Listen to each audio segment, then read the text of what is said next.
and she found his company acceptable. That was all. She would not sleep with him. She had not shared her bed with anyone in a very long time. That was something else she found unsettling. She had no desire for sex.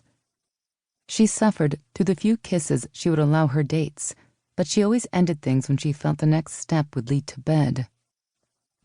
This was something else she would not admit to Kim. "It's all because of your father, isn't it? Oh, Kim, please. We've already been down that road 100 times," she added. "Just because he's condemned me, I hardly think he would disown his own daughter." Cassie stared at her, picturing herself telling her father, the Reverend Parker, that she was a lesbian.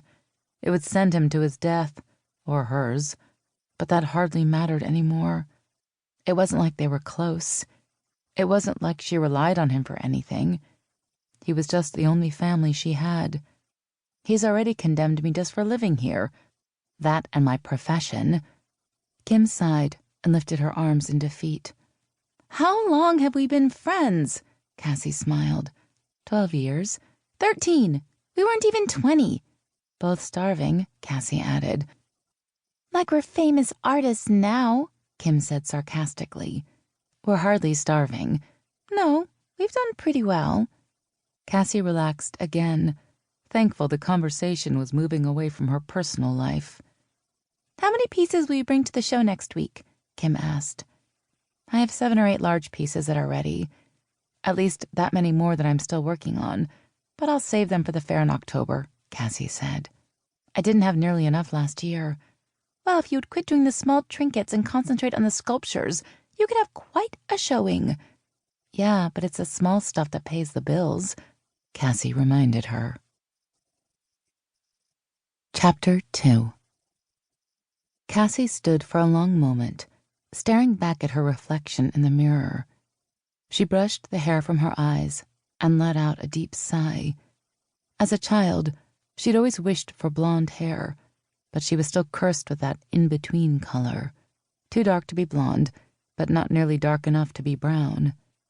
She took both hands and ran it through the sides of her hair, tucking the short strands behind her ears. She kept it too short. Perhaps that was why she had a tendency to attract more women than men, and she had to admit she fit the perfect stereotype. Short hair, little or no makeup, casual, natural. But it wasn't a sexual statement she was making.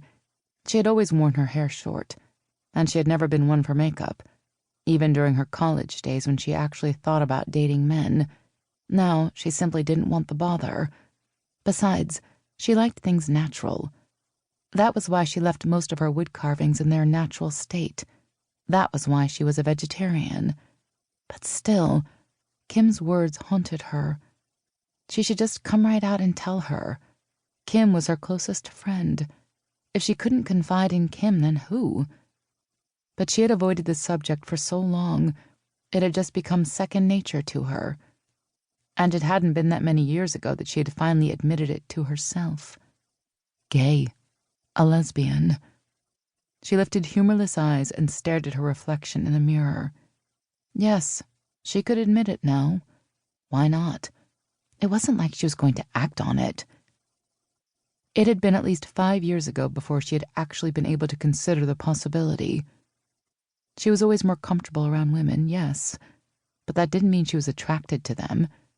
But she wasn't attracted to men either, and she had several lesbian friends, it was true. Did she have any straight friends?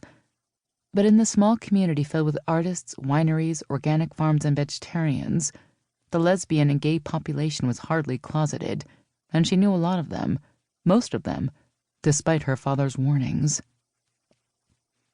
She remembered that day so clearly, the day Kim had told her she was leaving her husband, that she wasn't going to live a lie any longer. Her father had been home. He had overheard. Poor Kim. Her father had whipped out his worn Bible and proceeded to quote from it with ease, his booming voice still able to send chills down her spine. He had sent Kim away, warning her to stay away from his daughter. Cassie stood up to him that day, one of only a few times that she could remember. Kim was her friend, she had told him, and he didn't pick her friends anymore.